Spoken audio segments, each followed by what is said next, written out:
News 24 Maharashtra लोकप्रिय मराठी वृत्तवाहिनीमध्ये सर्वांचं एकदम मनपूर्वक स्वागत। आणि बातमी तेवढीच गंभीरतेची आहे, कारण की राजकीय उलथापालथ जे झालेली आहे ती उलथापालथ जर आपण पाहिली तर त्या उलथापालथीनंतर आज ज्या दिवसभरातल्या एकंदरीत घडामोडी घडल्या त्या अत्यंत उल्लेखनीय आणि महत्त्वपूर्ण आहे। त्यामागचं कारण म्हणजे आपण गेल्या अनेक दिवसापासून पाहतो की राजकीय वर्दळ सुरू झाली असताना अनेक कार्यकर्ते हे कामाला लागले होते। पक्षाकडून, पक्षाच्या पदाधिकाऱ्यांकडून अनेक कार्यकर्त्यांना दिलेली आश्वासनं पूर्ण न झाल्यामुळे अनेक कार्यकर्त्यांनी आपल्या पक्षाला सोडचिठ्ठी देऊन आपली उमेदवारी इतरत्र पक्षांकडून किंवा अपक्षपणे लढण्याचा संकल्प केला आणि तसं झालंही।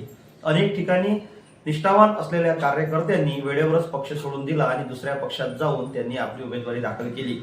तर दुसरीकडे असेही उदाहरणं पाहायला मिळाले की अनेक निष्ठावान कार्यकर्त्यांनी आपली उमेदवारी ही अपक्षरित्या भरली आणि त्यामधून अपक्ष भरल्यानंतर जो खतखत पक्षाच्या प्रती निर्माण झाला तो उल्लेखनीय होता। सोशल मीडियाच्या प्लॅटफॉर्मवर जर आपण बघितलं तर अनेक कार्यकर्त्यांच्या ज्या प्रतिक्रिया होत्या त्या अत्यंत वेदनादायक प्रतिक्रिया आपल्याला पाहायला मिळाल्या असेल।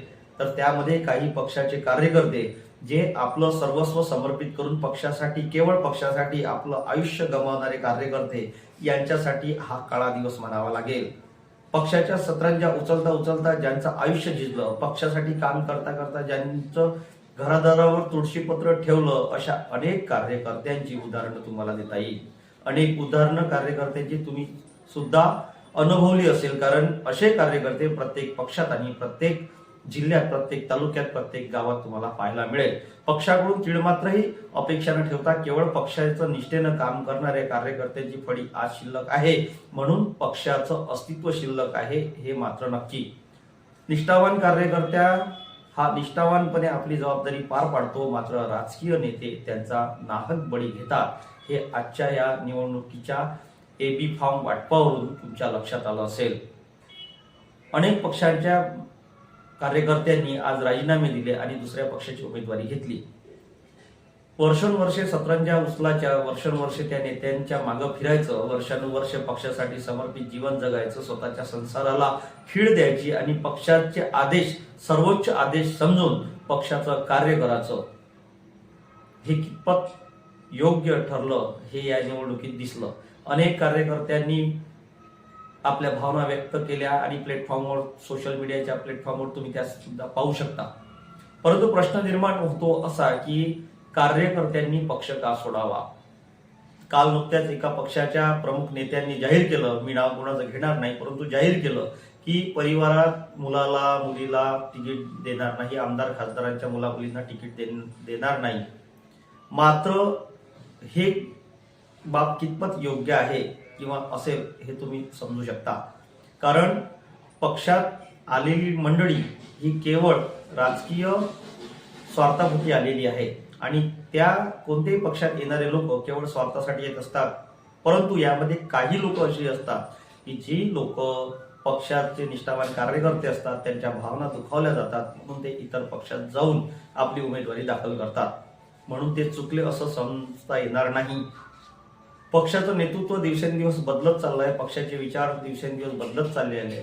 वेळेची व्यवस्था, वेळेचं मॅनेजमेंट करून जो तो कार्यकर्ता आपला स्वार्थ पाहण्यास आता मशगूल झालेला आहे, त्यामुळे पक्षाची स्थिती अत्यंत दयनीय झाली आहे आणि पक्षासाठी लढणारे, झिजणारे कार्यकर्ते, एका काळात पक्षासाठी स्वतःवर अनेक गुन्हे दाखल करून घेणारे कार्यकर्ते आज आपल्याला पक्ष कार्यालयाच्या बाहेर रांगेत उभे दिसले। अनेक कार्यकर्ते असे की ज्यांचं संपूर्ण आयुष्य ज्यांनी बर्बाद केलं, असे कार्यकर्ते आज त्यांना उमेदवारी न मिळाल्यामुळे त्यांना पक्ष कार्यालयाच्या बाहेर ताडकळत उभं राहावं लागलं। अनेक कार्यकर्ते असे असेल की ज्यांना केवळ नेत्यांनी आश्वासनं दिली आणि ते आश्वासन मात्र त्यांनी पूर्ण केली नाही, त्यामुळे सुद्धा अनेक कार्यकर्ता हिरमोड झाला। मग तिकीटा मिळतंय तरी कुणाला, हा सुद्धा महत्वाचा प्रश्न आहे। मग तिकीटा मिळतंय कुणाला, तर तिकीटला त्यांनाच मिळतं नेत्याला सांभाळण्याची आणि नेत्याला खुश ठेवण्याची स्किल आहे त्या व्यक्तीला उमेदवारी मिळतंय असं अनेक लोकांचं मत आहे।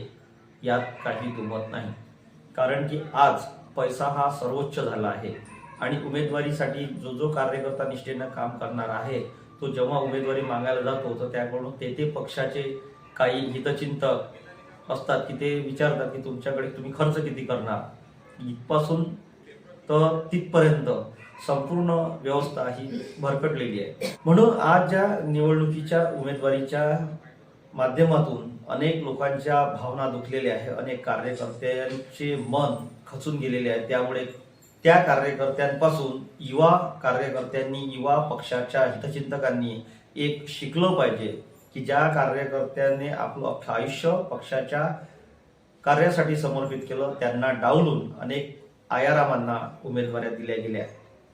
त्यामुळे यापुढील नवतरुण जे राजकीय क्षेत्रात आपलं करिअर करू इच्छितात अशा तरुणांनी या व्यवसायाकडे दुर्लक्ष करून स्वतःचा व्यवसाय थाटावा आणि आत्मनिर्भर व्हावं, हीच यावेळी या माध्यमातून आपणास सांगतो. दुसऱ्या विषयासह पुन्हा भेटू. तोपर्यंत नमस्कार.